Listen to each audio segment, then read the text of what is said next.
देखो, हमारे इंडिया में जितना भी पावर जनरेटिंग स्टेशन होता है, वो पावर जनरेटिंग स्टेशन एक थर्मल पावर प्लांट भी हो सकता है, वो पावर जनरेटिंग स्टेशन एक न्यूक्लियर पावर प्लांट भी हो सकता है, और वो एक पावर जनरेटिंग स्टेशन एक हाइड्रो इलेक्ट्रिक पावर स्टेशन भी हो सकता है। तो उस सारे पावर स्टेशन में क्या होता है, जनरेटर यूज़ होता है जो इलेक्ट्रिसिटी पैदा करता है, इलेक्ट्रिसिटी को प्रोड्यूस करता है।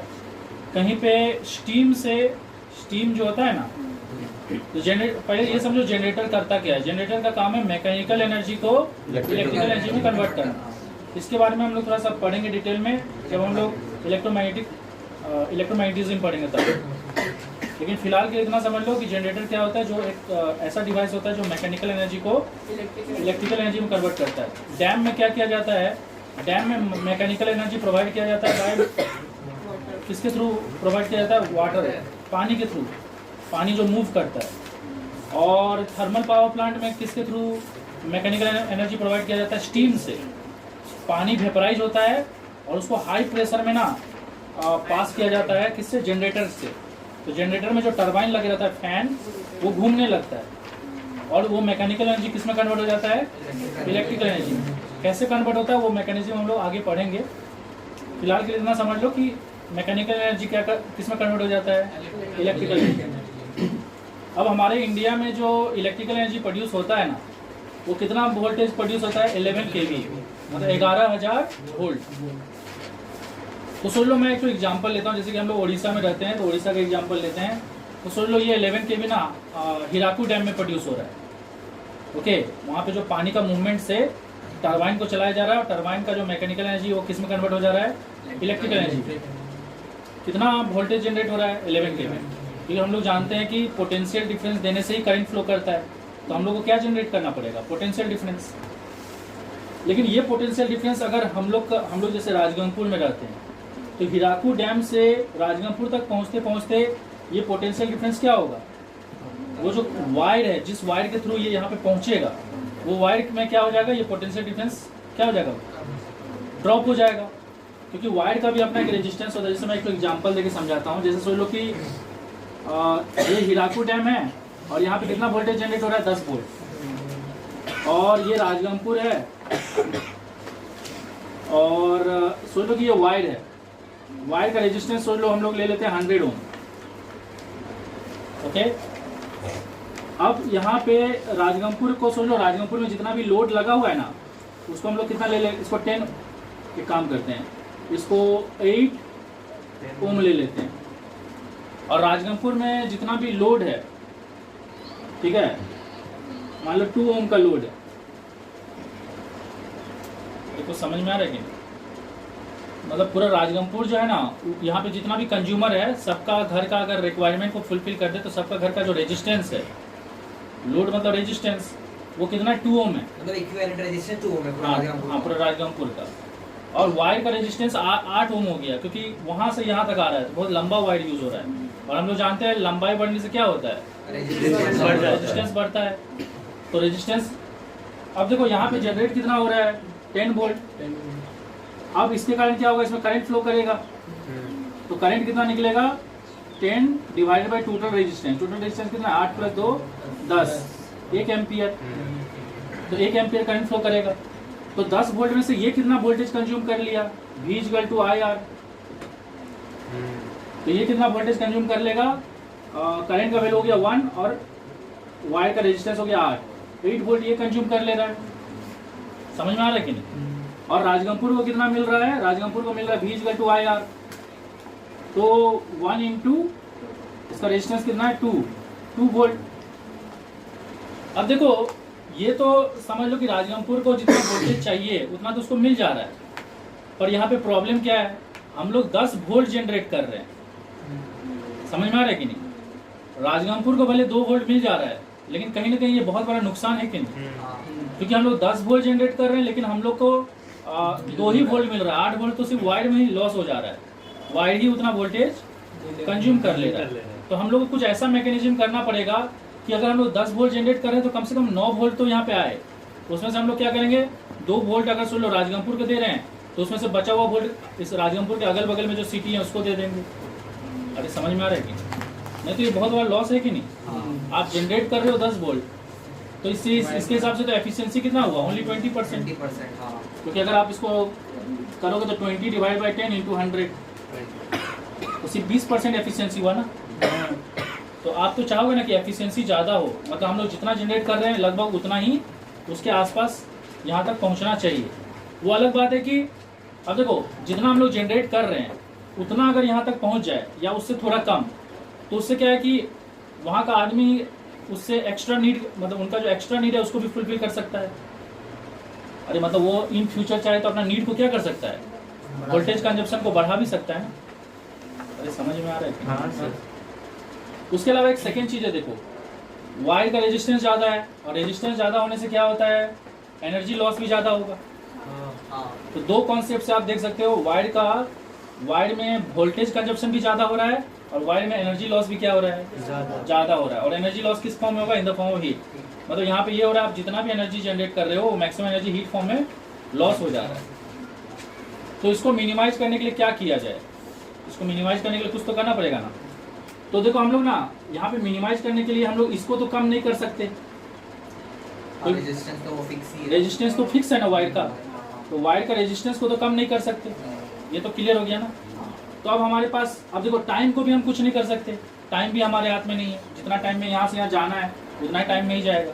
अब हमारे हाथ में एक ही चीज़ बचा, उस चीज़ का नाम क्या है, करेंट। ओके, तो हम लोग यहाँ पे ना रेजिस्टेंस को चेंज कर सकते हो वायर का और ना टाइम को चेंज कर सकते हैं, लेकिन हम लोग चाहें तो करंट को रेगुलेट कर सकते हैं।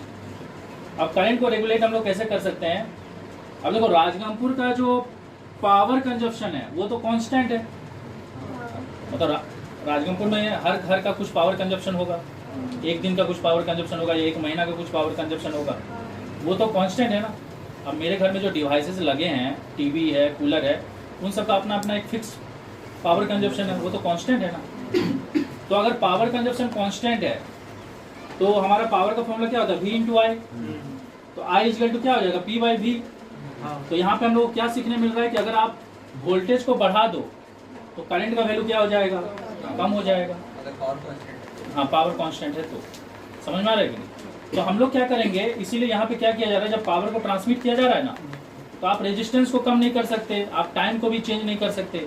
आपको सीधा सा बात है, किसको कम करना पड़ेगा, करंट को कम करना पड़ेगा। मान लो करंट को हम इतना कम कर दिए कि यहाँ पे जो ये है ना, जैसे हम इसको समझाने के लिए बता रहे हैं, मान लो ये करंट का वैल्यू ना घट के कितना हो गया, 0.1 हो गया। अरे समझ में आया कि नहीं। जैसे करंट का वैल्यू 0.1 होगा तो एनर्जी लॉस भी कम हो जाएगा, क्योंकि यहाँ पे 0.1 का स्क्वायर आएगा इंटू रेजिस्टेंस आएगा इंटू टाइम आएगा, तो इसका वैल्यू ओवरऑल कम हो जाएगी। और एनर्जी का और करंट का वैल्यू कम होने से और एक फायदा क्या है, ये जो वोल्टेज कंज्यूम कर रहा है वो भी कम हो जाएगा, तार जो वोल्टेज कंज्यूम कर रहा है। समझ में आ रहा है कि नहीं। तो इसके लिए क्या किया जा रहा है, देखो तो ये लॉजिक समझ में आया कि हम लोग वोल्टेज बढ़ाएंगे तो करंट का वैल्यू क्या हो जाएगा, कम हो जाएगा, उससे एनर्जी लॉस भी कम हो जाएगा और जो वोल्टेज ये जो वायर कंज्यूम कर ले रहा है वो भी कम हो जाएगा। ये क्लियर हुआ ना। तो उसके लिए देखो क्या किया गया, हम लोग का इंडिया में पावर जनरेशन कितना होता है, चाहे वो कोई भी पावर प्लांट हो, थर्मल पावर प्लांट हो, हाइड्रो इलेक्ट्रिक पावर प्लांट हो, न्यूक्लियर पावर प्लांट हो, 11 kV जनरेट होता है, कितना पोटेंशियल डिफरेंस। तो हम लोग को करंट को कम करने के लिए क्या करना पड़ेगा, वोल्टेज को बढ़ाना पड़ेगा। तो यहीं पे पावर जनरेटिंग स्टेशन में एक और स्टेशन होता है जहाँ पे क्या होता है, ट्रांसफार्मर लगे रहता है। वो ट्रांसफार्मर क्या करता है, 11 kV को बढ़ा के कितना कर देता है, 132 kV। और इस ट्रांसफार्मर को बोलते हैं स्टेप अप ट्रांसफार्मर। ये ट्रांसफार्मर क्या करता है, वोल्टेज को बढ़ा देता है, इसीलिए इसका नाम है स्टेप अप। ओके, वैसे ये ट्रांसफार्मर काम कैसे करता है ना, इसका मैकेनिज्म भी हम आगे बता देंगे, लेकिन वो चीज़ आपका सिलेबस में नहीं है, लेकिन फिर भी हाँ जनरल एक जानकारी दे देंगे बेसिक। ओके, ये बढ़ गया 132 kV हो गया, वोल्टेज जैसे ही बढ़ेगा तो वायर में करंट का वैल्यू क्या हो जाएगा, कम हो जाएगा। अब देखो ये वोल्टेज जो है ना, इतना वोल्टेज से तो हम लोग कोई कंपनी में कोई ऐसा अप्लायंसेस है ही नहीं जो कि इतना वोल्टेज पे ऑपरेट करे। अभी तक ऐसा कोई डिवाइस नहीं बना है। हाँ कोई बहुत है, अब जैसे लार्ज हाइड्रोजन कोलाइडर जो सब है वो सब में हो सकता है इतना वोल्टेज यूज़ हो, लेकिन हमारा जो जैसे राउरकेला स्टील प्लांट है, हमारा यहाँ पे डालमिया सीमेंट है, ये सब में इतना पावर मतलब इतना वोल्टेज कंज्यूम करने वाला कोई डिवाइस नहीं है। तो इसलिए क्या होता है ना, आगे जब कोई हैवी इंडस्ट्री आता है तो इस वोल्टेज को फिर क्या कर दिया जाता है, स्टेप डाउन कर दिया जाता है। जैसे राउरकेला स्टील प्लांट में ऐसे मोटर्स होंगे जो कि कितना वोल्टेज में जनरेट कर वर्क करेंगे 33 kV, तो उनको चलाने के लिए ये किसको दे दिया जाता है 33 kV हैवी इंडस्ट्री को दे दिया जाता है।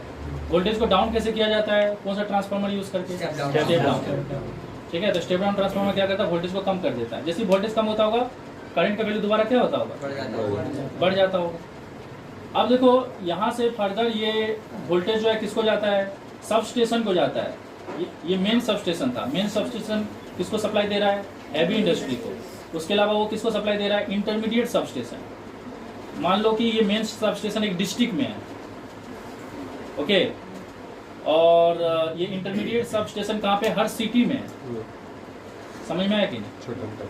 हाँ, तो यहाँ से ये किसको दे देगा, ये फर्दर और स्टेप डाउन कर देगा वोल्टेज को, 33 को घटा कितना कर देगा 11 kV, और लाइट इंडस्ट्री को दे देगा। जैसे हमारा यहाँ पे डालमिया सीमेंट है, तो उसमें जो मोटर सब यूज हो रहेंगे, डिवाइस सब यूज हो रहेंगे, उनको ऑपरेट करने के लिए 11 kV, मतलब उनको चलाने के लिए 11 kV सफिशिएंट है, तो उनको दे देगा। लेकिन हम लोग का घर में जो अप्लायंसेस है वो 11 kV का है क्या, हम लोग का घर में जो अप्लायंसेस है वो 220 वोल्ट वाला है। तो अब हमारा यहाँ से सप्लाई कहाँ जाता है, हम लोग का जो इंडिविजुअल एरिया में जो ट्रांसफार्मर रहता है उसमें आ जाता है, और वो ट्रांसफार्मर क्या करता है 11 kV को घटा कितना कर देता है 220 वोल्ट कर देता है। और ये 220 वोल्ट हम लोग का घर में ये हम लोग का गली में जो केबल सब लगे रहता है ना, उसमें कितना वोल्ट आता है 220 वोल्ट, और वहाँ से फिर हम लोग ये सप्लाई को अपना घर में ले लेते। समझ में आया? तो जैसे वोल्टेज कम होता होगा करंट का वैल्यू क्या होता होगा, फिर बढ़ जाता होगा। तो उससे जितना भी अप्लायंसेस है उसका करंट का नीड फुलफिल हो जा रहा है। समझ में आ रहा है कि? तो ये सारा लॉजिक समझ में आया क्या हो रहा है? देखो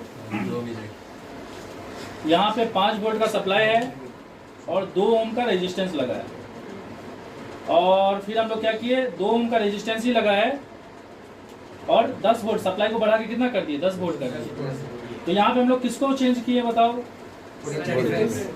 यहाँ पे हम लोग इनपुट को चेंज कर रहे हैं।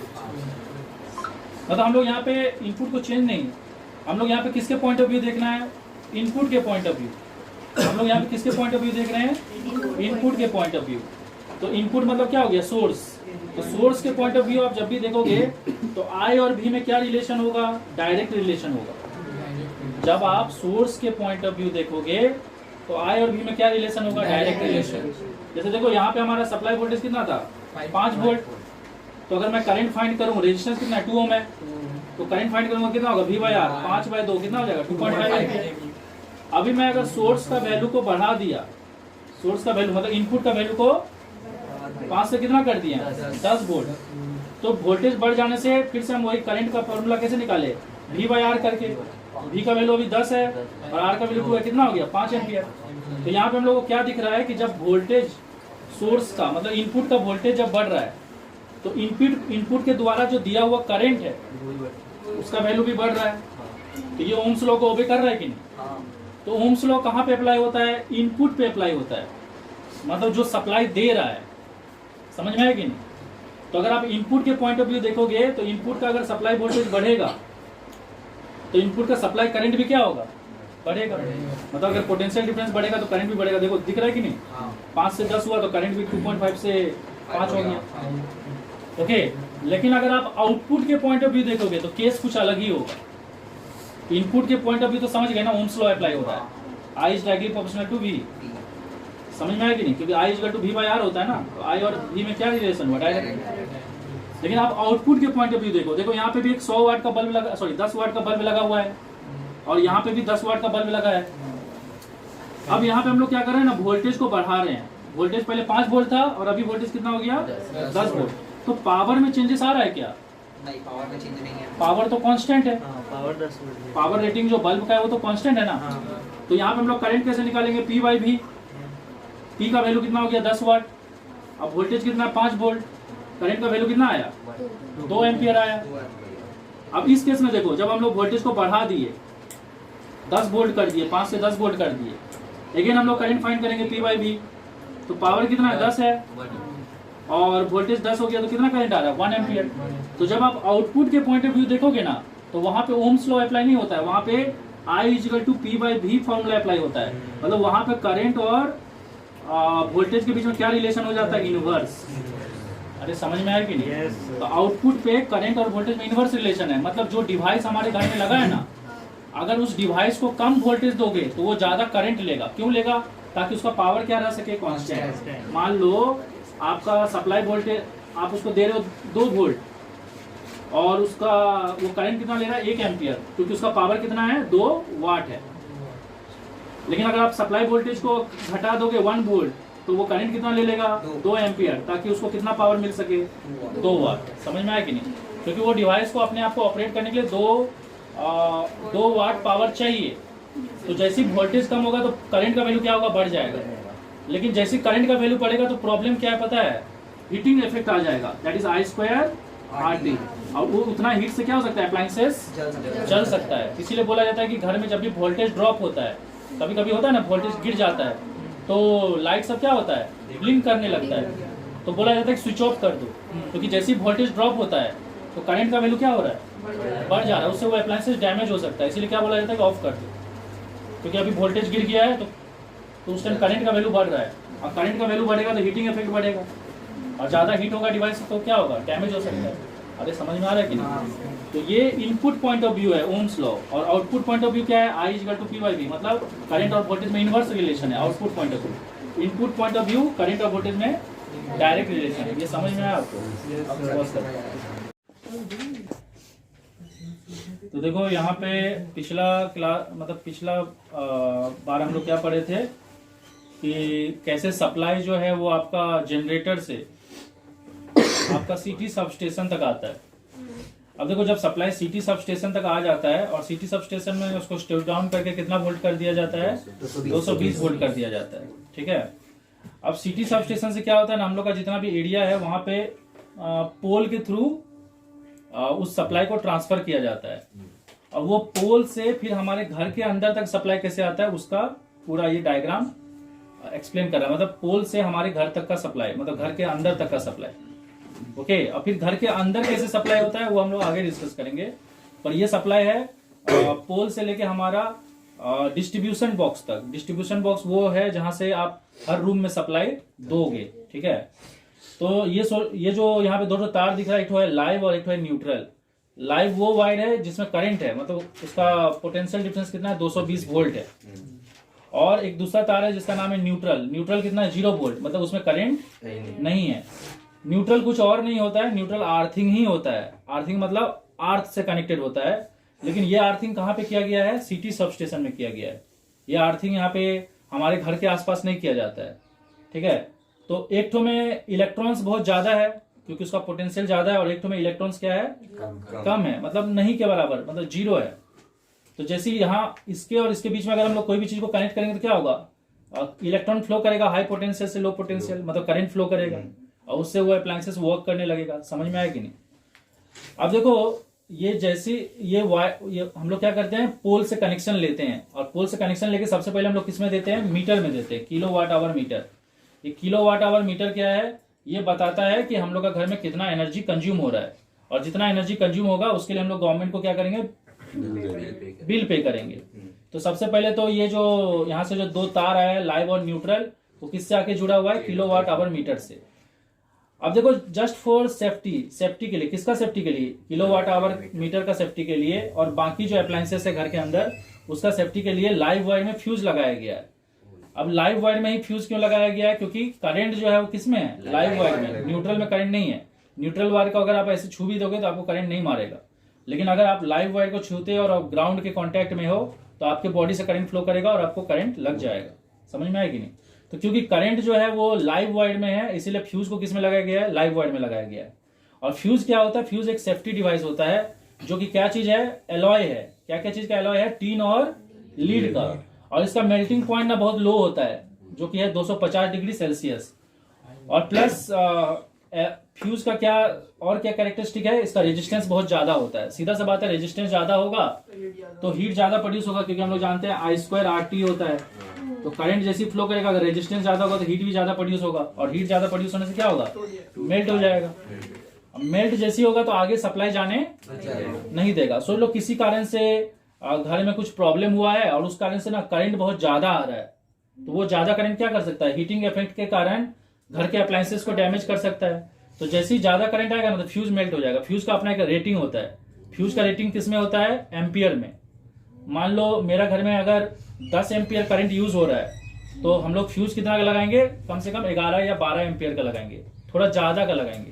क्योंकि अगर आप 10 एम्पियर का लगाओगे तो तुरंत जैसे ही ऑन करोगे अप्लायंसेस तो फ्यूज तो मेल्ट हो जाएगा ना। तो 11 और 12 लगाने से क्या है कि अगर सुन लो आपका घर में 10 एम्पियर करंट यूज हो रहा है, अगर 11 और 12 एम्पियर भी करंट चल जाएगा तो उससे आपका अप्लायंसेस डैमेज नहीं होगा। लेकिन अगर उससे बियॉन्ड चले गया तो डैमेज हो सकता है। तो जैसे ही करंट का वैल्यू 10 से ऊपर मतलब 11 और 12 से ऊपर जाएगा तो मेल्ट हो जाएगा। जैसे ही मेल्ट हो जाएगा सप्लाई ऑफ हो जाएगा। सप्लाई ऑफ होने से क्या होगा? अप्लायंसेस डैमेज होने से बच जाएगा। ये समझ में आ रहा है? अब ये किलोवाट आवर मीटर के बाद हमारा सप्लाई फर्दर किस में आया है? ईएलसीबी में। ईएलसीबी क्या होता है? हमारे घर में एक मेन स्विच लगे रहता है। आप देखे होंगे कि उसको ऐसे करके ऑफ करने से पूरा घर का सप्लाई बंद हो जाता है। समझ में आया कि नहीं? तो ईएलसीबी का फुल फॉर्म क्या होता है? ईएलसीबी का फुल फॉर्म होता है अर्थ लीकेज सर्किट ब्रेकर। अर्थ लीकेज सर्किट ब्रेकर मतलब सर्किट को ब्रेक करता है ये। और इसको डबल पोल स्विच भी बोलते हैं। क्यों डबल पोल स्विच बोलते हैं? क्योंकि ये लाइव और न्यूट्रल दोनों को कट कर दे रहा है। देखो लाइव वायर जो है उसको भी कट कर दे रहा है, न्यूट्रल वायर उसको भी कट कर दे रहा है। ऐसा क्यों कर मतलब इसका हम लोग यहाँ पे मेन स्विच जो लगाते हैं वो डबल पोल क्यों लगाते हैं? उसका सिंपल सा कारण है कि अगर सोच लो किसी कारण से आगे लाइव वायर किस में सट गया है? न्यूट्रल में। तो करंट न्यूट्रल में भी तो आ सकता है ना। और घर में सोचे कोई काम कर रहा होगा, सोच लो कुछ प्रॉब्लम हुआ है और कोई काम कर रहा है, वो सोचेगा लाइव में करंट है तो लाइव को तो वो अलग कर देगा और न्यूट्रल को तो सोचेगा कि इसमें तो कोई करंट नहीं है। और पता चला न्यूट्रल को छुआ तो न्यूट्रल में भी तो करंट मार देगा ना, क्योंकि लाइव वायर किसके कांटेक्ट में आ गया? न्यूट्रल के कांटेक्ट में आ गया। समझ में आया कि नहीं? तो इसलिए डबल पोल स्विच लगाया गया ताकि कुछ भी मतलब एक तरह का प्रिकॉशन है कि कुछ भी मतलब प्रॉब्लम ना हो। अब इसको जैसे ऑफ करोगे दोनों ही कनेक्शन कट जाएगा, लाइव भी कट जाएगा और न्यूट्रल भी। अब क्योंकि ये दोनों को कट कर रहा है इसीलिए इसका नाम है डबल पोल स्विच। अब यहां से सप्लाई जो आता है ना वो आ जाता है डिस्ट्रीब्यूशन बॉक्स में। अब सोच लो कि मेरा जो घर है ना वो 2 तल्ला घर है, तो मेरा घर में एक डिस्ट्रीब्यूशन बॉक्स जो है वो ग्राउंड फ्लोर में लगा है और एक डिस्ट्रीब्यूशन बॉक्स कहां पे लगा है? मेरा फर्स्ट फ्लोर में लगा है। मेन स्विच जब मेरे को अगर मेरे को पूरा अपना घर का सारा चीज का मेंटेनेंस करना है, मतलब मेरा फर्स्ट फ्लोर का भी मेंटेनेंस करना है और सेकंड फ्लोर का भी मेंटेनेंस करना है एक साथ, तो हम क्या करेंगे? मेन स्विच को ऑफ कर देंगे तो सबका सप्लाई बंद हो जाएगा। फर्स्ट फ्लोर में भी सप्लाई नहीं जाएगा और ग्राउंड फ्लोर में भी सप्लाई नहीं जाएगा और फर्स्ट फ्लोर में भी सप्लाई नहीं जाएगा। लेकिन अगर सोच लो कि मुझे ना जो भी रिपेयरिंग काम करवाना है ना वो सिर्फ फर्स्ट फ्लोर में करवाना है, ग्राउंड फ्लोर में नहीं करवाना है, तो फिर तो मेन स्विच को ऑफ करना तो बेवकूफी है ना। उससे क्या होगा? ये लोग भी डिस्टर्ब होगा। तो डिस्ट्रीब्यूशन बॉक्स का फायदा क्या है कि मेन स्विच ऑन है। अगर आप फर्स्ट फ्लोर का डिस्ट्रीब्यूशन बॉक्स को ऑफ कर दोगे तो सिर्फ फर्स्ट फ्लोर का लाइन चले जाएगा, ग्राउंड फ्लोर में लाइन रहेगा। समझ में आया ना? तो ये डिस्ट्रीब्यूशन बॉक्स अगर मेरा सिर्फ एक ही फ्लोर है, मान लो मेरा सिर्फ ग्राउंड फ्लोर ही है, तो फिर मेरा एक ही डिस्ट्रीब्यूशन बॉक्स रहेगा। अगर किसी का घर में बहुत सारे फ्लोर हैं तो अलग अलग डिस्ट्रीब्यूशन बॉक्स रहेगा। मेन स्विच रहेगा पूरा बिल्डिंग को ऑफ कर देगा, वो बिल्डिंग का सप्लाई, और डिस्ट्रीब्यूशन बॉक्स क्या करेगा? इंडिविजुअल फ्लोर्स का सप्लाई को ऑफ करेगा। समझ में आया? अब देखो ये तो न्यूट्रल का मतलब समझ में आ गया। न्यूट्रल एक तरह का आर्थिंग है, मतलब वो वायर अर्थ से कनेक्टेड है, लेकिन वो अर्थ से कहां पे कनेक्टेड है? सिटी सबस्टेशन में। और ये न्यूट्रल वायर क्यों क्रिएट किया गया? ताकि पोटेंशियल डिफरेंस बन सके। अरे पोटेंशियल डिफरेंस होगा तभी ना करंट फ्लो करेगा। अब जैसे देखो, अब देखो ये जो आपका डिस्ट्रीब्यूशन बॉक्स है इसमें जो लाइव वायर है उसमें यहाँ पे हम लोग क्या यूज कर रहे थे? ईएलसीबी, जो कि लाइव और न्यूट्रल दोनों को कट कर रहा था। लेकिन यहाँ पे हम लोग सिर्फ क्या यूज कर रहे हैं? एमसीबी। एमसीबी का फुल फॉर्म होता है मिनिएचर सर्किट ब्रेकर। ये भी सर्किट को ब्रेक करता है, लेकिन ये सिर्फ किसमें लगे रहता है? लाइव वायर में। समझ में आया? तो लाइव वायर को ऑफ कर देने से क्या होगा? उस फ्लोर पे जितना भी सप्लाई रहेगा वो ऑफ हो जाएगा। और देखो एमसीबी लगाने का एक फायदा भी है। देखो फ्यूज और एमसीबी में एमसीबी आजकल हम लोग क्यों प्रेफर करते हैं? फ्यूज का क्या प्रॉब्लम है ना, एक बार मेल्ट हो गया ना तो आप दोबारा उसको रिप्लेस करो, फिर मेल्ट हो जाएगा, फिर दोबारा रिप्लेस करो, बार बार का आपका पैसा खर्चा हो रहा है। एमसीबी लगाने से क्या फायदा है? एमसीबी में कुछ ऐसा मैकेनिज्म रहता है कि जैसी करंट ना, इसका रेटिंग भी एम्पियर में ही होता है। मान लो इसका रेटिंग है 11 या 12 एम्पियर है आपका घर में, क्योंकि सप्लाई 10 एम्पियर आ रहा है, तो मान लो इसका रेटिंग है 11 या 12 एम्पियर है। तो जैसे ही 11 और 12 एम्पियर क्रॉस होगा ना, ये अपने आप ऑफ हो जाएगा। उसके बाद अगर आप इसको ऑन भी करोगे ना, ये ऑन ही नहीं होगा। इसके अंदर वो मतलब इसके अंदर ऐसे करके सेटिंग किया गया है, ठीक है। तो उसका एडवांटेज क्या है? जब आप इसका फॉल्ट को क्लियर कर दोगे, मतलब जिस फॉल्ट के कारण ये एक्सेस करंट यहां से जा रहा है, जब उस फॉल्ट को अगर आप क्लियर कर दोगे तो फिर से अगर आप इसको ऑन करोगे तो ये ऑन हो जाएगा। समझ में आया कि नहीं? तो ये एडवांटेज है एमसीबी का। तो इसको इस तरह से डिजाइन किया गया है कि अगर ये ओवर करंट गया ना, तो जब तक ओवर करंट जाते रहेगा, मतलब एक्स्ट्रा करंट जाते रहेगा जो करंट अप्लायंसेस को डैमेज कर सकता है, तो ये ऑन ही नहीं होगा। आप ऑन करके देख भी लेना, ऑन नहीं होने वाला, बार बार गिर जाएगा, ऑटोमेटिक गिर जाता है वो। समझ में आएगी? तो ये एडवांटेज है। तो इसीलिए हम लोग आजकल फ्यूज के जगह क्या एमसीबी प्रेफर करते हैं। ओके, अब देखो ये तो हो गया, ये सारा चीज हम लोग को समझ में आ गया कि कैसे सप्लाई जाता है डिस्ट्रीब्यूशन बॉक्स तक। लेकिन हम लोग अपना घर में भी कुछ सेफ्टी प्रेफर करते हैं। तो हम लोग अपना घर में क्या करवाते हैं, अपना घर के आसपास में लोकल अर्थिंग करवाते हैं। लोकल अर्थिंग कैसे किया जाता है? देखो, इसमें भी वायर को किससे कनेक्ट किया जाता है? ग्राउंड से कनेक्ट किया जाता है। इसको बनाने के लिए क्या किया जाता है? एक कॉपर का तार लिया जाता है और उस कॉपर का तार को कहाँ पे कनेक्ट किया जाता है? हमारा घर में जो मीटर लगा हुआ है, और उस कॉपर का तार को फर्दर कॉपर का प्लेट में लगाया जाता है जिसका डायमेंशन कितना है? 50x50। और इस कॉपर का तार में कोई जंग उंग ना लगे, डैमेज ना हो, इसलिए इसको, क्योंकि ये तो मिट्टी के अंदर रहेगा ना, तो इसको डैमेज नहीं होने देने से बचाने के लिए यहाँ पे तो पीवीसी पाइप यूज कर सकते हैं। तो वही लिखा है होलो इंसुलेटिंग पाइप यूज करना है। समझ में आया कि नहीं? और फर्दर इसमें हम लोग क्या करते हैं, इसमें क्या क्या डालते हैं? चारकोल डालते हैं, वाटर डालते हैं, नमक डालते हैं। ये क्या करता है? प्लेट और ग्राउंड के बीच का जो कंडक्टिविटी है ना, उसको बढ़ा देता है, ताकि जो भी करंट हो ना वो तुरंत कहाँ चले जाए? ग्राउंड को चले जाए, क्योंकि ग्राउंड और प्लेट में अच्छा से कांटेक्ट होना जरूरी है। तो एक अच्छा कांटेक्ट बनाने के लिए, वहां का कंडक्टिविटी को बढ़ाने के लिए उसमें क्या क्या डाला जाता है? चारकोल, सॉल्ट और वाटर डाला जाता है।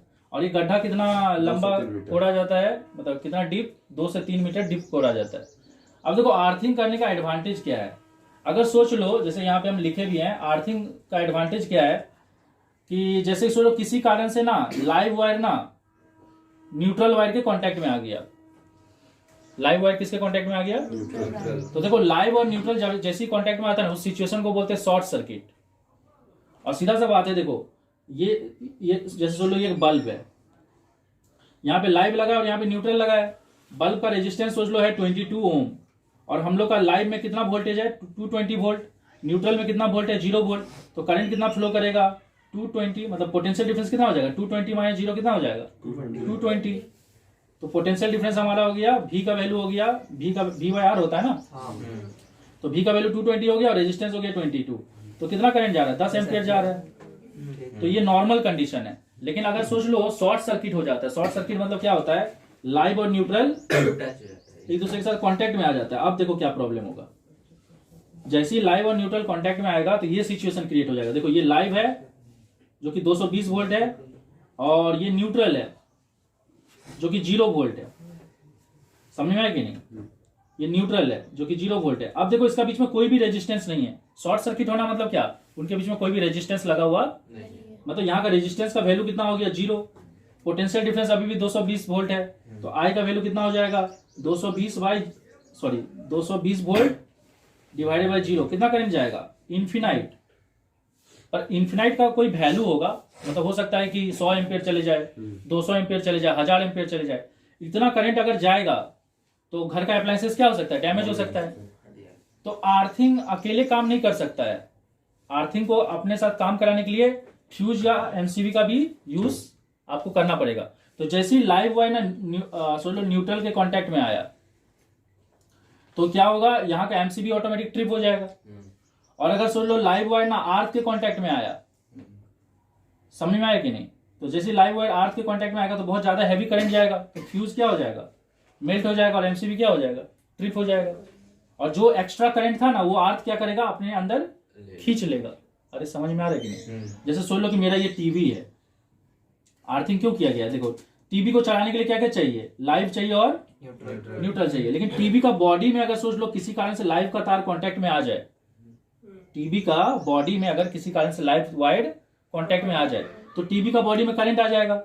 और कोई पर्सन अगर सोच लो टीवी को छुएगा तो उसको क्या मारेगा? करंट मारेगा।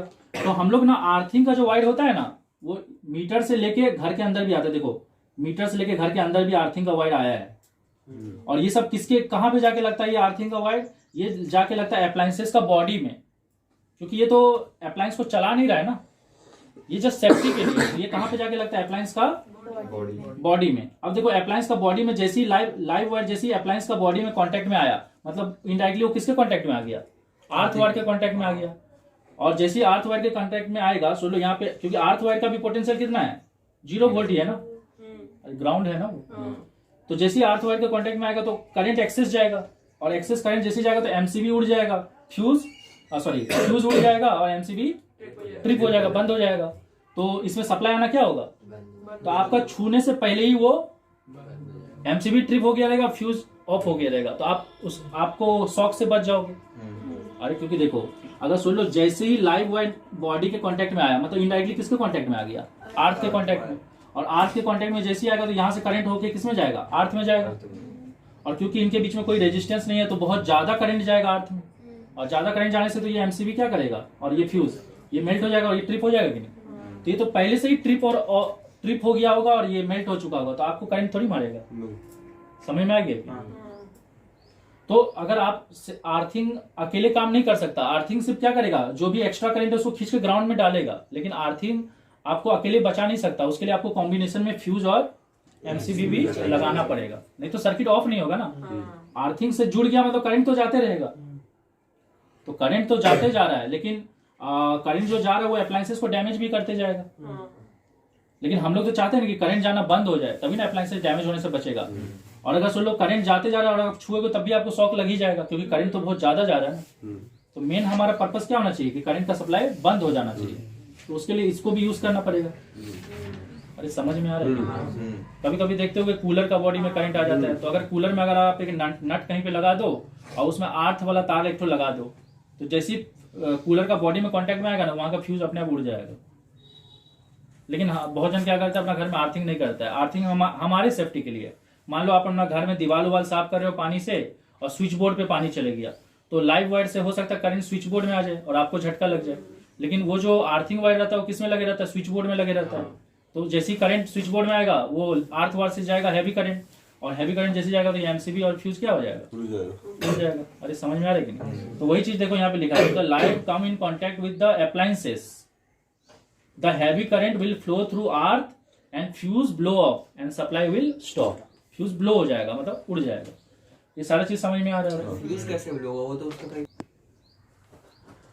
ये देखो, ये करंट यहाँ से आ रहा है फ्यूज से, ये देखो ये तो ऑन रहेगा ना, तो करंट इसमें से किसमें आ जाएगा, ये लाइव वाला में आ जाएगा। ये देखो ये लाइव वाला में, और यहाँ से ये करंट होते हुए किससे आ गया, एमसीबी से। और ये सोच लो यहाँ पे तुम्हारा बल्ब जो है ना, सोच लो किसी कारण से डैमेज हो चुका है, और ये मतलब सोच लो ये तुम्हारा कूलर है, ठीक है, और ये लाइव वायर जो है ना वो कूलर के बॉडी के कांटेक्ट में आ गया, तो अब करंट कैसे जाएगा, यहाँ फ्यूज से होते हुए आएगा, एमसीबी से होते हुए आएगा, और यहाँ से बॉडी से किसके, आग से जाने लगेगा कि नहीं। तो आया कि नहीं उसका पाथ। अरे वो मान लीजिए वहां पे वो अर्थिंग में आ गया, फिर उसमें फ्यूज उड़ेगा कैसे, वो बताइए। फ्यूज इसलिए उड़ेगा और एमसीबी इसलिए ट्रिप होगा क्योंकि लाइव वायर जो है ना कूलर का बॉडी के कांटेक्ट में आ गया है, और कूलर का बॉडी जो है वो अर्थ वायर से जुड़ा हुआ है। तो अब क्योंकि लाइव वायर और अर्थ वायर के बीच में कोई भी रेजिस्टेंस नहीं है, तो शॉर्ट सर्किट हो जाएगा, और रेजिस्टेंस जब नहीं रहता है तो कितना करंट जाएगा, इन्फिनाइट करंट जाएगा, और इन्फिनाइट करंट के कारण फ्यूज का तो एक लिमिट है ना। फ्यूज एक रेटिंग का होता है, मान लो फ्यूज 15 एम्पियर रेटिंग का है, तो जब करंट 100 एम्पियर 200 एम्पियर जाएगा तो फ्यूज तो मेल्ट हो जाएगा ना। और उसी तरह से एमसीबी का भी एक करंट रेटिंग है, मान लो एमसीबी 10 एम्पियर रेटिंग का है, तो उसमें भी एक्स्ट्रा करंट जाएगा तो वो ट्रिप हो जाएगा ना। तो इसीलिए देखो, तो हमेशा ना अगर आप अपना घर में फ्यूज लगवाते हो तो एक्चुअल फ्यूज लगवाओ जो कि टीन और लीड का एलॉय से ही बना है। बहुत जन क्या करता है, टीन और लीड का एलॉय की जगह ना कॉपर और एल्युमिनियम का तार यूज कर लेता है फ्यूज की जगह, और उसका मेल्टिंग पॉइंट बहुत ज्यादा है, 1080 है। तो पता चला उतना मेल्टिंग पॉइंट पहुंचते पहुंचते आपका घर का टीवी और कूलर फ्रिज सब पकौड़ा बन चुका है। अरे समझ में आ रहा है कि नहीं। तो अगर मेरा घर का भी बात करें तो मेरा घर में भी ना वो लोग क्या किया, कॉपर तार ही लगा दिया है। तो ये सब आजकल तो चैंपियन सब है ना, लेकिन एक्चुअली में तो देखो स्विच जो है ना, स्विच का मतलब होता है ऑन ऑफ डिवाइस। उसका काम क्या है, सप्लाई को ऑन करना ऑफ करना। स्विच दो टाइप का होता है, एक होता है सिंगल पोल स्विच, एक होता है double pole switch. Single pole switch क्या होता है, सिर्फ लाइव से कनेक्टेड होता है, जैसे एग्जांपल हो गया एमसीबी। और डबल पोल स्विच वो होता है जो लाइव और न्यूट्रल दोनों से कनेक्टेड होता है, और ये दोनों का सप्लाई को कट कर देता है, जैसे एग्जांपल हो गया ईएलसीबी। और एमसीबी का फुल फॉर्म पता ही है, मिनिएचर सर्किट ब्रेकर, और ये अर्थ लीकेज सर्किट ब्रेकर। उसके अलावा देखो ये है प्लग, ठीक है। कोई भी अप्लायंसेस जो सोर्स में कनेक्ट होता है किसके हेल्प से कनेक्ट होता है, with the help of plug. अब देखो प्लग में प्लग में क्या क्या होता है, आर्क पिन होता है, लाइव पिन होता है, न्यूट्रल पिन होता है। अगर आप आर्क पिन को देखोगे ना, वो काफी थिक होता है। क्यों थिक होता है? ताकि आर्क पिन गलती से भी आपका सॉकेट का लाइव में ना एंटर कर जाए, क्योंकि अगर आर्क पिन लाइव में एंटर कर जाएगा तो करंट क्या होगा, उसके थ्रू आर्थ में जाएगा और हैवी करंट जाएगा। अरे लाइव में अगर ये आर्क पिन चले गया तो हैवी करंट जाएगा कि नहीं आर्थ में, तो उससे आपका फ्यूज रहेगा, मेल्ट हो जाएगा। अगर एमसीबी लगाओगे तो क्या होगा, ट्रिप हो जाएगा। समझ में आ रहा है कि नहीं? तो ये गलती से भी आर्थ लाइव पिन या न्यूट्रल पिन में ना एंटर हो जाए, इसलिए इसको थिक बनाया जाता है। दूसरा चीज है कि इसको लंबा बनाया जाता है। इसको लंबा क्यों बनाया जाता है? ताकि आर्थ का कनेक्शन पहले हो। क्योंकि देखो ये दोनों छोटा छोटा है और ये क्या है, काफी लंबा है, तो पहले कौन जाएगा इसके अंदर, अर्थ जाएगा, और ये दोनों तो उसका अंदर जाने के बाद जाएगा ना। तो इसका पहले जाने से फायदा क्या है कि अगर सो लोग किसी कारण से इस अप्लायंस में ही, अप्लायंस जो है ना, अप्लायंस में क्या है, या सोच लो ये प्लग में ही कोई प्रॉब्लम हो गया और लाइव किस में कांटेक्ट में आ गया है, अर्थ के कांटेक्ट में आ गया है, तो जैसे हम लोग इसमें लगाएंगे तो अर्थ और लाइव के बीच में क्या बन जाएगा, कनेक्शन, और फ्यूज क्या हो जाएगा, उड़ जाएगा, तो आपको झटका मारने से बचा लेगा। अरे समझ में आ रहा है कि नहीं? हम लोग चाहते हैं अर्थ का कनेक्शन पहले हो। देखो लिखा भी है, so that to make earth connection first, so that if there will be any fault current will reach to earth from the live wire and fuse blow up. Fuse का स्पेलिंग गलत लिखा हुआ है, फ्यूज लिख दिए हैं। समझ में आया कि नहीं? उसके बाद है आपका यहाँ पे एक तो चीज और लिखा है कि ये जो पिन सब है ना, वो स्प्लिट क्यों है, देख लो बीच से कटा कटा जैसे है। ये स्प्लिट इसलिए है ताकि उसमें प्रॉपर्ली फिट हो सके। पहले के टाइम में क्या होता था, ये स्प्लिटेड नहीं रहता था ना, तो सोच लो आप ऐसे प्लग लगा दिए सॉकेट में, और जैसे ही अगर आप ऐसे करके अगर आप सोच लो जो अप्लायंसेस है ना उसको हिला डुली किया तो प्लग क्या होता था, सॉकेट से बाहर निकल जाता था। लेकिन ये ना एक स्प्रिंग एक्शन का काम करेगा। स्प्रिंग एक्शन का काम करेगा मतलब सोच लो कि ये ऐसे है ना, तो जैसे ये वो इसके अंदर जाएगा सॉकेट के अंदर, तो ये ऐसे करके प्रेस होगा और अंदर जाके फिर ऐसे हो जाएगा। अब अगर आप खींचोगे भी तो निकलेगा नहीं। अरे समझ में आ रहा है? अच्छा ठीक है, ओके। प्लग होता क्या है? प्लग एक ऐसा टर्मिनल है जो कि अप्लायंसेस को कनेक्ट करता है, किससे, सप्लाई से। और सॉकेट एक ऐसा टर्मिनल है जो अप्लायंसेस को क्या देता है, सप्लाई देता है। ये अप्लायंस को सप्लाई में कनेक्ट करता है और ये अप्लायंस को सप्लाई प्रोवाइड करता है। समझ में आ रहा है कि नहीं? अब देखो ये अगर आप सामने से अगर देख रहे हो, अगर मेरा उंगली के पॉइंट ऑफ व्यू भी अगर समझोगे तो समझ जाओगे। सोच लो कि ये ऐसे है, मान लो ये अर्थ है, ये अर्थ पिन है और ये न्यूट्रल पिन है और ये क्या है, लाइव पिन है। तो ये आपका सामने की तरफ है ना, लेकिन जब आप इसको ऐसे करोगे, ये कौन सा पिन है, देखो ये न्यूट्रल पिन है, ये लाइव पिन है और ये अर्थ पिन है। तो जब आप इसको इसमें लगाओगे तो न्यूट्रल इधर आ जाएगा, इस साइड आ जाएगा ना, लेफ्ट साइड में, हाँ, और लाइव इधर आ जाएगा और अर्थ उधर। इसलिए अगर आप इसको एग्जाम में ड्रॉ करोगे तो इधर न्यूट्रल लिखोगे, इधर लाइव, लेकिन जब आप इसको ड्रॉ करोगे तो न्यूट्रल इधर, लाइव उधर लिखोगे। इसका भी लेबलिंग आता है, तो इसलिए याद रखना किधर लाइव है, किधर न्यूट्रल है और अर्थिंग किधर है। ये सारा चीज समझ में आया? देखो कोई भी आपके घर में अगर कोई पर्सन आता है, अगर कोई आपका इलेक्ट्रिकल कोई प्रॉब्लम है आपका घर में, तो कोई पर्सन जो उसको रिपेयर करने आता है, या आपके घर में जो वायरिंग किया जाता है, तो वो लोग इस हिसाब से वायरिंग करते हैं ताकि अगर इन फ्यूचर अगर कोई और रिपेयरिंग पर्पस के लिए आए तो उसको तार का ऊपर जो इंसुलेशन लगा है ना, इंसुलेशन मतलब जो कवरिंग लगा है, वो कवरिंग क्यों लगा है, ताकि आपको उस तार को छूने से करंट ना मारे। तो उस इंसुलेशन का कलर ऐसा दिया हुआ है कि आपको पता रहे कि हाँ ये कलर मतलब ये लाइव वायर है और वो कलर मतलब ये कोई और वायर है, न्यूट्रल है या अर्थ है। समझ में आया कि नहीं? अब देखो अगर कोई आपके घर में गलत वायरिंग कर देता है, इसलिए अगर आप कभी कोई चीज को रिपेयर कर रहे हो तो पहला चीज है कि आप टेस्टर से चेक कर लो, क्योंकि कभी कभी क्या होता है जो आपका घर में वायरिंग करता है वो लोग कलर के हिसाब से वायरिंग मतलब वायर को यूज नहीं करता। जैसे कि यहाँ पे देख लो, पहले के टाइम में ये ओल्ड कन्वेक्शन है, पहले के टाइम में क्या होता था, लाइव वायर का जो इंसुलेशन रहता था वो रेड रहता था, न्यूट्रल का ब्लैक रहता था और अर्थ का ग्रीन रहता था। लेकिन हम ये सजेस्ट करेंगे कि अगर सो लोग कभी भी इन फ्यूचर कोई अगर अपना घर का कुछ काम छोटा मोटा कर रहा है तो आप टेस्टर से पहले चेक कर लो, क्योंकि कभी कभी क्या होता है ना, वो लोग गलत मतलब जैसे लाइव के लिए रेड वायर होना चाहिए ना, तो वो लोग क्या करता है न्यूट्रल के लिए रेड वायर यूज कर देता है और लाइव के लिए ब्लैक वायर यूज कर देता है। ऐसा भी कभी कभी केसेस होता है, तो बेटर है कि आप पहले चेक कर लो। लेकिन अगर कोई सही से वायरिंग किया है, अगर कोई पर्सन जानकार है, तो वो हमेशा क्या करेगा, लाइव वायर को लिए रेड कलर यूज करेगा, मतलब रेड कलर वाला इंसुलेशन रहेगा उसके ऊपर, और न्यूट्रल के लिए ब्लैक वाला, और अर्थ के लिए ग्रीन वाला। और आज के टाइम में क्या हो गया है, आज के टाइम में ये कलर भी यूज हो रहा है, लेकिन साथ ही साथ ना इन कलर को आज रिप्लेस कर दिया गया। कौन सा कलर से? इस कलर से। तो अभी आप बहुत जगह ये कलर की जगह ये कलर देखोगे। लाइव वायर का इंसुलेशन ब्राउन होता है, न्यूट्रल का लाइट ब्लू होता है, और अर्थ का जो होता है ग्रीन या येलो होता है। लेकिन मैं फिर भी बोलूंगा कि अगर आप कभी कोई सोच लो स्विच बोर्ड को खोल के ठीक कर रहे हो या कुछ, तो बेटर है कि आप टेस्टर से चेक कर लो, क्योंकि कभी कभी क्या होता है वो लोग एक्चुअली लाइव जो सही से वायरिंग किया होगा ना, वो लाइव के लिए ब्राउन ही दिया होगा, न्यूट्रल के लिए ब्लू ही दिया होगा, और अर्थ के लिए ग्रीन या येलो ही दिया रहेगा। लेकिन सोच लो किसी कारण से गलत वायरिंग कर दिया और पता चला कि न्यूट्रल के लिए ब्राउन दे दिया है और लाइव के लिए ब्लू दे दिया है, और आप लोग उसको मुंह से छील रहे हो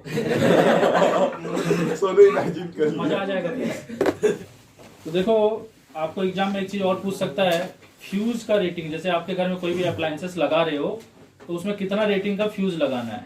तो फ्यूज का रेटिंग कैसे फाइंड करोगे? आप जब भी मार्केट से कोई भी अप्लायंस खरीद के लाते हो ना, इलेक्ट्रिकल अप्लायंस, तो उसमें दो चीज हमेशा दिया रहता है, एक तो उसका पावर कंजप्शन और एक तो उसको कितना वोल्टेज में चलाया जा सकता है। तो ये दो चीज आपको दिया रहेगा। तो अगर आपके पास पावर है और वोल्टेज है, उसका रेटिंग पता है, तो आप करंट का वैल्यू फाइंड कर सकते हो, क्योंकि फ्यूज का जो रेटिंग होता है वो एम्पियर में होता है। तो अगर आप पावर दिया हुआ है, वोल्टेज दिया हुआ है, उसको डिवाइड करोगे तो आपको करंट का वैल्यू पता चल जाएगा, मतलब वो उसको चलाने के लिए कितना करंट चाहिए। तो आप मार्केट में जाके क्या करोगे, जितना करंट उसको चाहिए ना चलाने के लिए, उससे थोड़ा ज्यादा एम्पियर का फ्यूज लोगे। जैसे सोच लो कि अगर कोई 10 एम्पियर करंट चाहता है, तो कम से कम आपको उसमें 15 एम्पियर का फ्यूज लगाना है या 12 एम्पियर का फ्यूज लगाना है। एग्जैक्टली 10 एम्पियर का नहीं लगाना है, नहीं तो फ्यूज क्या होगा, मेल्ट हो जाएगा। अरे समझ में आ रहा है कि हाँ सर। अब देखो, यहाँ पे हम लोग डिस्कस कर रहे हैं कौन सा सिस्टम के बारे में, रिंग सिस्टम के बारे में। और बोला जाता है कि ये वायरिंग जो है ना, ये सबसे बेनिफिशियल वायरिंग है, कॉस्ट इफेक्टिव भी है, क्योंकि इसमें कम से कम तार यूज होता है। तो इस रिंग सिस्टम होता क्या है, इसको रिंग सिस्टम ही क्यों बोलते हैं? क्योंकि देखो, इसमें आप एक चीज गौर करो, ये जो तार है ना, ये तार कहाँ, मतलब ये जो रिंग बना हुआ है, ये रिंग में सप्लाई कहाँ से आया है? ये रिंग में सप्लाई आया है डिस्ट्रीब्यूशन बॉक्स से। तो हम लोग पिछला बार डिस्ट्रीब्यूशन बॉक्स के बारे में डिस्कस कर चुके थे कि हर फ्लोर का अपना डिस्ट्रीब्यूशन बॉक्स होता है। अब ये डिस्ट्रीब्यूशन बॉक्स से सप्लाई किस में आ गया, एक रिंग सिस्टम में आ गया। इस सिस्टम को रिंग सिस्टम ही क्यों बोलते हैं? क्योंकि देखो ये लाइव वायर है ना, यहां से एक तार स्टार्ट हुआ और पूरा अलग अलग रूम में गया, और वापस ये लाइव वायर उसी पॉइंट पे आके जुड़ गया, एक रिंग बनाया कि नहीं। उसी तरह से आप देख सकते हो, न्यूट्रल वायर जहां से स्टार्ट हुआ वहीं पे आके दोबारा एंड हुआ, और अर्थ वायर जहां से स्टार्ट हुआ वहीं पे आके एंड हुआ। ये समझ में आया? तो रिंग सिस्टम क्या होता है, wire start from distribution box around all rooms and then come back to the distribution box forming ring. मतलब डिस्ट्रीब्यूशन बॉक्स से वायर स्टार्ट होता है, हर रूम से गुजरता है, और वापस कहां पे आके एंड होता है, डिस्ट्रीब्यूशन बॉक्स में। अब हर रूम के लिए ना आप क्या कर सकते हो, उस रिंग से अलग अलग सप्लाई ले सकते हो। जैसे चलो मेरा ये रूम है, ये मेरा बरांडा है, तो बरांडा में मेरा फैन और टीवी सिर्फ लगा हुआ है। तो हम यहाँ पे क्या किए, लाइव से एक तार लिए, एक न्यूट्रल से लिए और एक अर्थ से लिए। लाइव और न्यूट्रल मेरा टीवी को चलाएगा, और अर्थ वायर को हम कहाँ जोड़ेंगे, टीवी का बॉडी में जोड़ेंगे, ताकि गलती से अगर टीवी का बॉडी में करंट आ जाए तो करंट कहाँ जाए, अर्थ में चले जाए, और उसी के साथ वहां पे जो भी फ्यूज रहेगा वो मतलब ब्लो हो जाएगा, मतलब हट जाएगा, फ्यूज मेल्ट हो जाएगा। तो उससे क्या होगा, टीवी में करंट जाना बंद हो जाएगा, और हम लोग को भी टीवी में करंट जाना बंद हो जाएगा, तो झटका नहीं लगेगा। अर्थ वायर को हमेशा बॉडी में लगाया जाता है, समझ में आया? ओके। उसी तरह से देखो, इस लाइव वायर में हम क्या लगाए, स्विच लगाए, क्योंकि करंट तो लाइव वायर में आ रहा है ना, तो इसलिए स्विच किस में लगाया जाता है, लाइव वायर में। ये टीवी हो गया। उसी तरह से यहाँ पे फैन है, फैन का अलग स्विच है। अब एक चीज गौर कर सकते हो, ये जितना भी टीवी और फैन लगा, ये एक दूसरे से पैरेलल में लगा है। अब आप बोलोगे कैसे? पैरेलल में क्या होता है, जितने भी अप्लायंसेस होते हैं उनका पॉजिटिव टर्मिनल एक जगह होता है, और जितना भी अप्लायंसेस होता है उसका नेगेटिव टर्मिनल। जैसे देखो, ये पैरेलल कनेक्शन है, पैरेलल कनेक्शन में क्या होता है, इसका पॉजिटिव टर्मिनल एक जगह है और इसका नेगेटिव टर्मिनल, जहां से एंटर करता है करंट वो पॉजिटिव होता है, जहां से निकलता है वो नेगेटिव। तो अगर आप यहाँ पे गौर करो, देखो टीवी का पॉजिटिव टर्मिनल यहाँ पे है ना, और देखो उसी तार में फैन का भी पॉजिटिव टर्मिनल लगा हुआ है, और उसी तरह से टीवी का जो न्यूट्रल टर्मिनल जहां लगा हुआ है, ये देखो ये फैन का भी न्यूट्रल टर्मिनल वही लगा है। पैरेलल में लगाने से एडवांटेज क्या है, देखो हम लोग जानते हैं लाइव वायर में 220 वोल्ट है, और न्यूट्रल में 0 वोल्ट है, तो इसको भी कितना पोटेंशियल डिफरेंस मिल रहा है? 220, 220 माइनस 0 220 वोल्ट मिल रहा है। इसको भी कितना मिल रहा है? 220 वोल्ट। और यहाँ पे ये दूसरा रूम है, इसमें हम लोग एसी लगाए हैं, मतलब ये सोलो बेडरूम है, तो इसमें टीवी भी नहीं लगा है, ये बस रेस्ट के लिए है। तो यहाँ पे भी स्विच लगा हुआ है और ये एसी को सप्लाई किया है। और यहाँ पे भी आप देख सकते हो, ये भी इसके इन लोगों के साथ किसमें लगा हुआ है? पैरेलल में, क्योंकि देखो इस तार, ये देखो ये पॉजिटिव यहाँ पे है, इसी तार में पॉजिटिव है, इसी तार में यहाँ पे भी पॉजिटिव है। तो अगर आप पैरेलल में लगाते हो तो एडवांटेज क्या होता है? सारे अप्लायंसेस को सेम वोल्टेज मिलता है, बाकी करंट वो अपना अपना पावर रिक्वायरमेंट के हिसाब से उसमें से खींचे। तो देखो यहाँ लिखे भी है, separate connection for each appliances like fuse, सभी के लिए अलग अलग फ्यूज लगेगा और सभी के लिए अलग अलग स्विच लगेगा। और सारे अप्लायंसेस को क्या मिलेगा? सबको बराबर वोल्टेज मिलेगा। और सारे अप्लायंसेस ना पैरेलल लगाने से एडवांटेज क्या है? पैरेलल लगाने से एडवांटेज है कि सारे अप्लायंसेस ना एक दूसरे से इंडिपेंडेंट ऑपरेट करेगा। मतलब एक अप्लायंसेस अगर बंद कर दे तो उससे दूसरा कोई प्रॉब्लम, जैसे सोचो कि हम टीवी का स्विच ऑफ कर दिए तो इसमें करंट आना बंद हो गया, लेकिन ये अगर इसका स्विच ऑन है तो इसमें अभी भी करंट आ रहा है। समझ में आ रहा है? ये पैरेलल का एडवांटेज है। लेकिन सीरीज का डीमेरिट क्या है? सीरीज का सबसे पहले डीमेरिट है कि सबको तो बराबर वोल्टेज नहीं मिलेगा। मान लो आप यहाँ पे 220 वोल्ट का सप्लाई, 200 वोल्ट का सप्लाई दे रहे हो, तो ये वोल्टेज क्या होगा? इन सब में डिवाइड हो जाएगा। मान लो इसको सिर्फ 50 वोल्ट मिला, इसको इसमें से 100 वोल्ट मिला और इसको इसमें से फिर 50 वोल्ट मिला, तो सबको कम कम वोल्टेज मिलेगा। और कम कम वोल्टेज मिलेगा तो ओम्स लॉ के हिसाब से ये लोग कम करंट खींच पाएगा। समझ में आ रहा है कि नहीं? और दूसरा डिमेरिट क्या है कि अगर सोलो यहाँ पे एक स्विच लगाए हैं हम, और स्विच को जैसे ही ऑन करेंगे टीवी पंखा कूलर सब चलने लगेगा, स्विच को ऑफ करेंगे तो सब ऑफ हो जाए, ये डीमेरिट है। अरे समझ में आ रहा है कि? अब प्लस अगर आप कम वोल्टेज दोगे तो जो अप्लायंसेस है आपको पता है कि वो अपना पावर रेटिंग के हिसाब से ज्यादा करंट खींचेगा, तो उसका डैमेज होने का चांसेस ज्यादा है। अरे समझ में आ रहा है कि? तो अच्छा ठीक है, नेक्स्ट ये एक टेबल है जो आपको लर्न करना है, इससे भी एग्जाम में आपको क्वेश्चन पूछ सकता है। जैसे कि इलेक्ट्रिक बल्ब अगर आपके घर में लगा हुआ है तो उसके लिए फ्यूज कितना रेटिंग का लगाना है, टेलीविजन लगा है, रेफ्रिजरेटर लगा है, इलेक्ट्रिक ओवन लगा है, रूम हीटर लगा है, और अगर इलेक्ट्रिक आयरन अगर आप लगा रहे हो तो उन सब के लिए कितना फ्यूज रेटिंग, मतलब फ्यूज का रेटिंग कितना होना चाहिए? 5 एम्पियर। मतलब इन सब चीजों को ऑपरेट करने के लिए 5 एम्पियर का फ्यूज चाहिए। और अगर आप गीजर लगा रहे हो और इलेक्ट्रिक केटल लगा रहे हो और इलेक्ट्रिक ओवन लगा रहे हो तो गीजर के लिए 8 एम्पियर का चाहिए, इलेक्ट्रिक केटल वही पानी उनी गर्म करते हैं उसमें, उसके लिए 10 एम्पियर का चाहिए, और इलेक्ट्रिक ओवन के लिए 15 एम्पियर का फ्यूज चाहिए। तो ये रेटिंग भी आपको याद रखना है।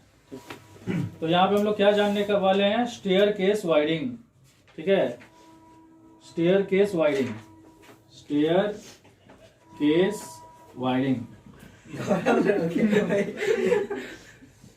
तो देखो स्टेयर केस वायरिंग कहाँ पे यूज होता है? स्टेयर्स में यूज होता है। और यहाँ पे आपको एक बल्ब को ऑपरेट करने के लिए कितना जो स्विच यूज होता है? 2 स्विच यूज होता है। यहाँ पे देख सकते हो आप, एक स्विच लगा हुआ है यहाँ पे और एक स्विच लगा हुआ है यहाँ पे, और ये लाइव वायर है जो कि फ्यूज से कनेक्टेड है सेफ्टी के लिए, और ये यहाँ पे स्विच में आगे जुड़ा है। फिर ये स्विच से एक तार आके यहाँ पे आया है और ये तार दूसरा स्विच से जुड़ा हुआ है।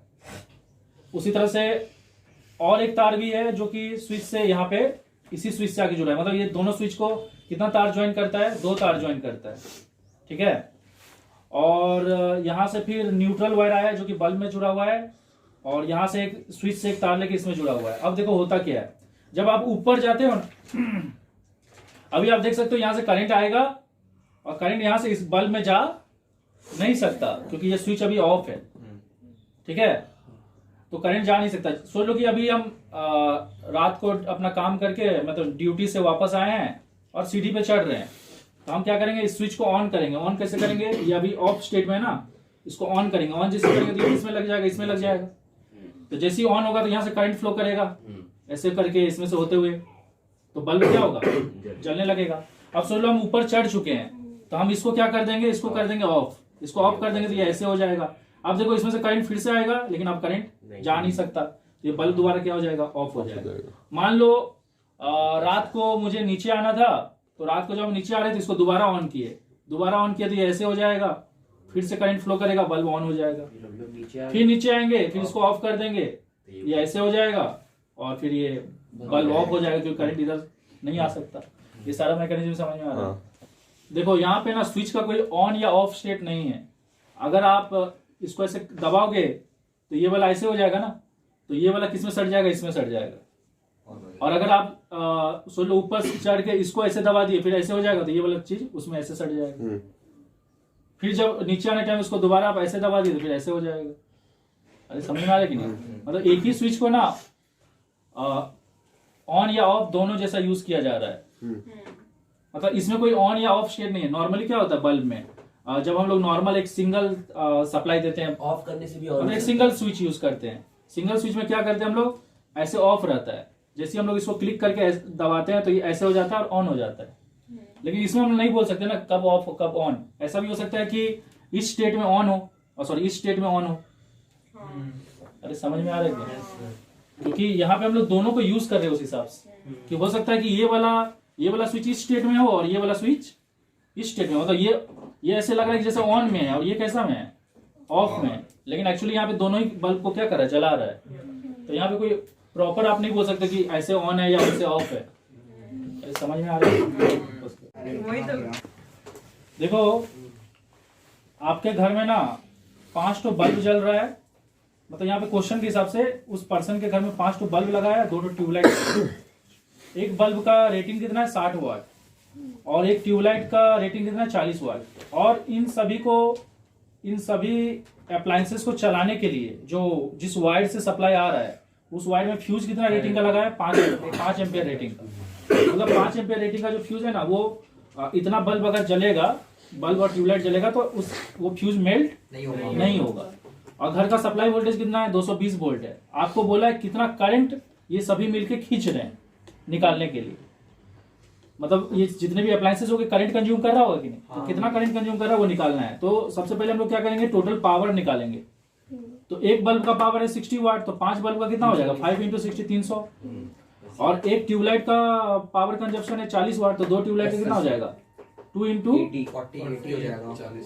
80 हो जाएगा। यहाँ पे ये थोड़ा गलती हो गया था, तो 380 वाट हो जाएगा। ये समझ में आया कि नहीं? उसके बाद करंट कैसे निकालेंगे, पावर बाय वोल्टेज। तो हमारा सप्लाई वोल्टेज कितना है 220 वोल्ट, तो 380/220 के कितना है 1.73 एम्पियर। मतलब ये सभी बल्ब और ट्यूबलाइट मिलकर कितना करंट कंज्यूम कर रहे हैं 1.73 एम्पियर। अब क्वेश्चन में आगे क्या दे दिया, पहला बिट में तो यही बोला था कि कितना करंट ये लोग कंज्यूम कर रहा है वो निकालो। आगे क्या बोल दिया कि आप और एक्स्ट्रा कितना बल्ब लगा सकते हो 100 वाट का। क्वेश्चन में क्या दिया, और आप कितना एक्स्ट्रा बल्ब लगा सकते हो 100 वाट का। तो सीधा सा बात है, आप एक्स्ट्रा उतना ही लगा सकते हो जितना करंट और अवेलेबल है। क्योंकि हमारे पास टोटल करंट कितना है 5 एम्पियर, जिसमें से ये लोग ऑलरेडी 1.73 एम्पियर ले चुका है। तो जो बचा हुआ करंट होगा उसी में ना वो बल्ब ऑपरेट करेगा। क्योंकि अगर करंट का वैल्यू 5 एम्पियर से ऊपर चले गया तो फ्यूज मेल्ट हो जाएगा। समझ में आ रहा है कि नहीं? तो हम लोग क्या करेंगे, हम लोग को निकालना और एडिशनल कितना 100 वाट का बल्ब लगा सकते हैं। उसके लिए हम लोग क्या निकाले, करंट अवेलेबल और करंट कितना अवेलेबल है। तो हम लोग के पास 5 एम्पियर का फ्यूज है, तो और हम लोग का ये लोग कितना कंज्यूम कर रहा है 1.73। तो कितना करंट अवेलेबल है 5 - 1.73 जो कि हो गया 3.27 एम्पियर। तो इतना करंट अवेलेबल है अभी। ठीक है, अब हम लोग को ये फाइंड कर लेते हैं कि इसमें से एक बल्ब कितना करंट कंज्यूम करेगा। हमारे पास टोटल कितना करंट अवेलेबल है वो पता है, और अगर हम ये फाइंड कर ले कि एक बल्ब कितना करंट कंज्यूम करेगा और उससे टोटल से एक बल्ब का कंजप्शन को डिवाइड कर देंगे तो नंबर ऑफ बल्ब नहीं पता चल जाएगा। तो एक बल्ब कितना कंज्यूम करेगा, एक बल्ब का पावर रेटिंग कितना है 100। तो करंट निकालने का फॉर्मूला क्या है, पावर बाय वोल्टेज। तो पावर कितना है 100 है और वोल्टेज अभी भी कितना है 220। तो कितना करंट कंज्यूम कर रहा है 0.45 एम्पियर। समझ में आया? तो करंट अवेलेबल है 3.27 एम्पियर और एक बल्ब कंज्यूम कर रहा है 0.45।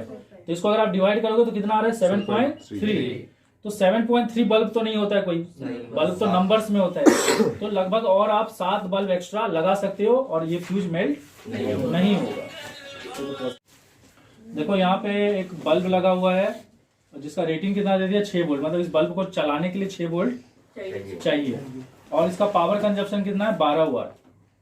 तो क्वेश्चन में दे दिया कि, लेकिन यहाँ पे जो सप्लाई वोल्टेज दिया गया है ना वो कितना दे दिया गया है 10 वोल्ट। तो क्वेश्चन में बोला गया कि ये जो रेजिस्टेंस R लगा हुआ है जो किसके साथ सीरीज में लगा हुआ है, तो ये रेजिस्टेंस R यहाँ पे क्यों लगाया गया। तो देखो सीधा सा बात है, इसको ऑपरेट करने के लिए कितना वोल्ट चाहिए 6 वोल्ट चाहिए, लेकिन हमारा सप्लाई वोल्टेज 10 वोल्ट है। और 10 वोल्ट अगर हम लोग देंगे तो इसमें ज्यादा करंट जाएगा तो ये डैमेज हो जाएगा। तो हम लोग इसको 6 वोल्ट देना है ना, तो हम लोग यहाँ पे एक रेजिस्टेंस यूज किए ताकि इसको 6 ही वोल्ट मिल सके। समझ में आ रहा है? तो एक कारण है कि इसको कितना वोल्ट मिल सके, सिर्फ 6 वोल्ट मिल सके, तो 10 वोल्ट में से 4 वोल्ट कौन कंज्यूम कर लेगा? रेजिस्टेंस आर कंज्यूम कर लेगा। ये समझ में आया? एक पर्पस ये है। दूसरा पर्पस है कि इसमें जो करंट जा रहा है ना, उसका वैल्यू को हम लोग को क्या करना है? कम करना है, क्योंकि अगर इसका जो एक तो बर्दाश्त करने का जो करंट का लिमिट है, उससे ज्यादा करंट जाएगा तो क्या होगा? हीट होके डैमेज हो जाएगा, एक्सेस हीट हो जाएगा। अरे समझ में आ रहा है कि नहीं? ओके, नेक्स्ट क्वेश्चन में बोला कि सर्किट में मैक्सिमम कितना करंट जा रहा है, मतलब करंट कितना जा रहा है। तो हम लोग को पता है कि करंट कैसे निकाल लेंगे? Power by voltage. तो पावर कितना दे दिया है? 12 वाट, और वोल्टेज कितना दे दिया है? 6। तो उससे हम लोग करंट का वैल्यू निकाल लिया 2 एम्पियर। तो ये 2 एम्पियर अगर इसमें जा रहा है तो 2 एम्पियर इसमें भी जा रहा होगा ना, और 2 एम्पियर सोर्स से भी आ रहा होगा ना, क्योंकि हम लोग को करंट का वैल्यू को इतना करना है कि ये बल्ब ऑपरेट कर सके नॉर्मली। अगर एक्सेस करंट हो जाएगा तो बल्ब डैमेज हो जाएगा, और एक्सेस करंट को लिमिट कौन कर रहा है? ये रेजिस्टेंस।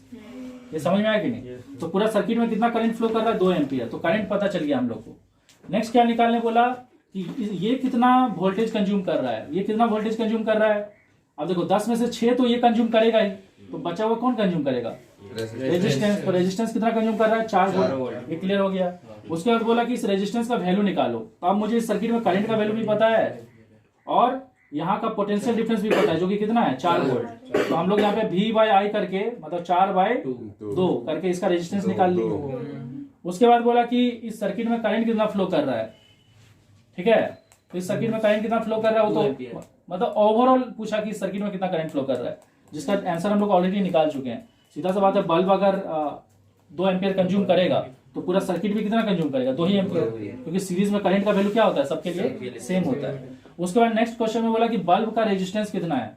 तो बल्ब का रेजिस्टेंस हम लोग इससे निकाल लेंगे, V²/P। तो V का वैल्यू 6 वोल्ट है और R का वैल्यू 12 है, तो 6²/12 36/12 3। अगर आपको आगे ये पूछ दिया कि सर्किट का रेजिस्टेंस कितना है, तो आप ये सीरीज में क्या होता है? रेजिस्टेंस ऐड होता है। तो R प्लस बल्ब का रेजिस्टेंस R डैश, ये दोनों ऐड हो जाता। सॉरी, ये बल्ब का रेजिस्टेंस को R डैश है, ठीक है। तो ये हो जाएगा 2 + 3 5 ओम हो जाता।